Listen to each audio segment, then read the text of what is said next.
श्री शिवाय नमस्तुभयम मित्रों, हर हर महादेव। आप सभी का स्वागत है हमारी YouTube चैनल शिव पुराण ज्ञान में।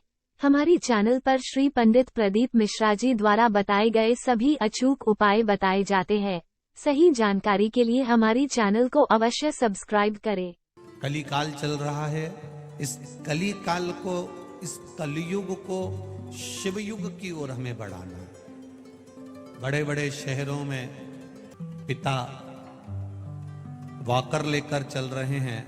बड़े बड़े जगहों पर पिता, बड़ा विचित्र समय है साहब। पिता वॉकर लेकर चलता है और बेटा कुत्ते की सांकल लेकर चलता है।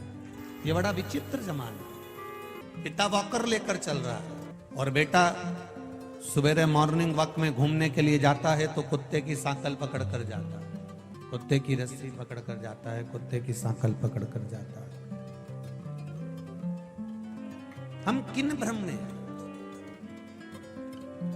हमारी चित्तवृत्ति को, हमारे मन को, हमारी श्रद्धा को, हमारे विश्वास को, हमारी दृढ़ता को हम पक्का ही नहीं कर पा रहे। सब्सक्राइब कीजिए हमारे यूट्यूब चैनल शिव पुराण ज्ञान को और साथ में बेल आइकन को दबाना न भूलें ताकि आपको भक्ति वीडियोस की अपडेट्स मिलती रहे। श्री शिवाय नमस्तुभ्यम। थोड़ी मात्रा में भी अगर आपके भीतर प्रवेश कर गई तो तुम्हें महादेव को ढूंढने की जरूरत नहीं पड़ेगी। मेरा महाकाल राजा तुम्हें ढूंढता हुआ तुम्हारे पास में आ जाएगा। थोड़ी भी भक्ति, थोड़ा भी विश्वास, थोड़ी भी दृढ़ता, थोड़ा भी भजन, थोड़ी भी भक्ति अगर आपके अंदर प्रवेश कर गई तो महाकाल बाबा आपको ढूंढेगा। ढूंढता जरूर। पहले एक कथा आपको सुनाई थी, आपको स्मरण में होगी कि एक भक्त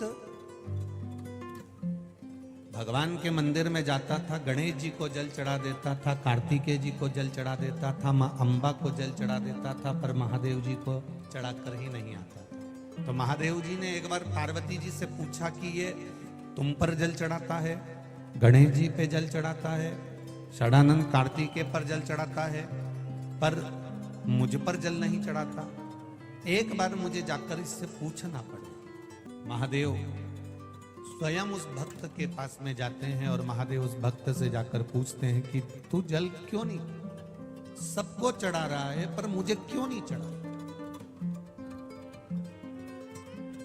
उस भक्त का केवल एक ही कहना था, अगर मैं आपको जल चढ़ा देता तो भी आप मुझे मिलने के लिए नहीं आते, पर मैंने सबको जल चढ़ाए और आपको छोड़ दिया। मुझे मालूम था एक ना एक दिन महादेव मुझसे पूछने जरूर आएगा कि मुझे क्यों छोड़ा। भक्ति को बढ़ाना है, हमारे विश्वास को बढ़ाना है। दुकान खोलोगे तुम्हारी आय बढ़ जाएगी, एक एजेंसी ले लोगे तुम्हारी आय बढ़ जाएगी, फैक्ट्री खोलोगे तुम्हारी आय बढ़ जाएगी, बिजनेस चालू करोगे तुम्हारी आय बढ़ जाएगी, नौकरी करोगे तुम्हारी आय बढ़ जाएगी, तनख्वाह बढ़ जाएगी। पूरी दुनिया के लोग आय बढ़ाने का साधन ढूंढ रहे हैं, पर दुनिया के लोगों जितनी तुम आय बढ़ाने का साधन ढूंढ रहे हो, तुम ढूंढो। दुनिया का एक एक व्यक्ति ठेला चलाने वाला हो, चाहे बुजुर्ग से बुजुर्ग हो, वो आय बढ़ाने का साधन ढूंढ रहा है। मैं दुकान खोल लूंगा आय बढ़ जाएगी, मैं ऑटो खरीद लूंगा आय बढ़ जाएगी, ई रिक्शा खरीद लूंगा आय बढ़ जाएगी, मैं ये कर लूंगा आय बढ़ जाएगी। हमने प्रत्येक मनुष्य सुबह से शाम तक आय बढ़ाने का साधन ढूंढ रहा है, पर वो मनुष्य आज तक नहीं मिला जो उम्र बढ़ाने का साधन ढूंढ रहा हो कि हमारी उम्र कैसे बढ़े। आय तो बढ़ जाएगी, तुम्हारे पास नौकरी भी बढ़ जाएगी, आय भी बढ़ जाएगी, पैसा भी बढ़ जाएगा, संपदा भी बढ़ जाएगी, सब कुछ तुम्हारे पास बढ़ जाएगा, पर उम्र भी तो बढ़ना चाहिए। अब मालूम पड़े, तुम्हें तो मालूम ही नहीं कि तुम्हारी उम्र कितनी है। फैक्ट्री तुमने लगा ली, एक दुकान की 4 दुकान तुमने कर ली, एक एजेंसी की 4 एजेंसी तुमने कर ली, एक जगह को तुमने 4 जगह लगा दिया, खूब पैसा कमाया, खूब फैक्ट्री सजाई, खूब धन कमाया, आय बढ़ाई, हमारी इतनी आय बढ़ गई, हमारी इतनी आय बढ़ गई, हमारी इतनी आय बढ़ गई, और तुमको ये नहीं मालूम कि तुम्हारी उम्र बड़ी कि नहीं बड़ी। अब तुमने फैक्ट्री लगा ली, दुकान लगा ली, धंधा बढ़ा लिया, आय बढ़ा ली, आय बढ़ाने के चक्कर में तुम्हारी उम्र कितनी चली गई। अब मालूम पड़े आय तो बढ़ गई और मालूम पड़े छाती में दर्द हो गया और हॉस्पिटल में पड़ा रिया, तो फिर वो आय किस काम की जब जाने का समय ही आ गया।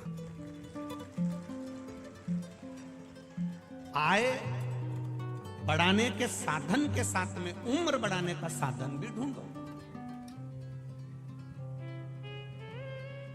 दुकान पर बैठने से आय बढ़ती है, फैक्ट्री पर बैठने से आय बढ़ती है, ऑफिस में बैठने से आय बढ़ती है, ऑटो में रिक्शे को चलाने से आय बढ़ती है, बिजनेस में बैठने में आय बढ़ती है। पर 3-4 स्थान कुछ ऐसे हैं, 4 स्थान ऐसे हैं जहां पर आय भले बढ़े चाहे नहीं बढ़े पर उम्र बढ़ती है। वो 4 स्थान कौन से बताए हैं शिव पुराण में? पहले नंबर पर अपनी माता के पास बैठने से, अपने पिता के पास बैठने से, अपने गुरु के पास बैठने से और शिव महापुराण में बैठने से उम्र बढ़ती है।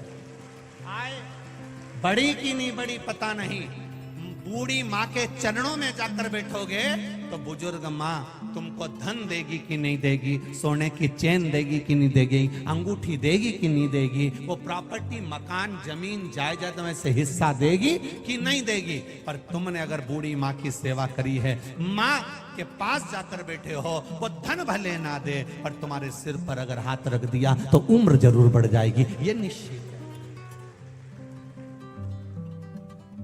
पिता तुमको जमीन देगा कि नहीं देगा, पिता तुमको जागीर देगा कि नहीं देगा, पिता तुमको धन देगा कि नहीं देगा, पिता तुमको दौलत देगा कि नहीं देगा, पता नहीं। पर बुजुर्ग पिता के पास में जाकर बैठने से, बुजुर्ग पिता के पास में बैठकर उनका आशीर्वाद लेने से आय बढ़ी कि नहीं बढ़ी पता नहीं, पर उम्र जरूर बढ़ेगी। और आय के साथ में उम्र बढ़ाना जरूरी है, क्योंकि आय तो बढ़ जाएगी और मालूम पड़े उम्र नहीं बढ़ पाई तो फिर इसका भोग कौन करेगा? तुम कमा कमा के मर गए और फोटो टंग गया, क्या मतलब? माँ के पास बैठने से उम्र बढ़ती है, पिता के चरणों में बैठने से उम्र बढ़ती है। किसी सतगुरु के पास में जाकर मौका मिल जाए, कोई सतगुरु मिल जाए, कोई सत्संगी मिल जाए, कोई भजनावली मिल जाए, कोई कीर्तनी मिल जाए, कोई भगवान का नाम जाप करने वाला मिल जाए, उसके चरणों में बैठने से उम्र बढ़ती है। और शिव महापुराण की कथा में जाकर कुछ देर बैठने से, सत्संग में थोड़ी देर बैठने से उम्र बढ़ती है। ये उम्र बढ़ने के स्थान, ये उम्र बढ़ने की जगह है। यहाँ पर उम्र बढ़ रही है, यहाँ उम्र घट नहीं रही है, बढ़ रही। ये स्थान है उम्र बढ़ने के अंदर, जहाँ पर उम्र बढ़ती है। आय बढ़ाने के साधन के साथ साथ उम्र बढ़ाने के साधन भी ढूंढना। अपनी माँ के पास में जाकर बैठना। माँ तू कैसी है? तुझे दुख तो नहीं, कष्ट रिटर्न नहीं आ रहा बाबू, दुख तो नहीं है, कष्ट तो नहीं है, तकलीफ तो नहीं है। पिता के पास जाकर बैठना, पिता आपको कोई दुख तो नहीं है? मेरे पिताजी ने पूरा मकान उसको दे दिया, मेरे पिताजी ने पूरी दुकान उसको दे दी, मेरे पिताजी ने पूरी जमीन उसको दे दी, मेरे पिताजी ने सब सामान उसको दे दिया।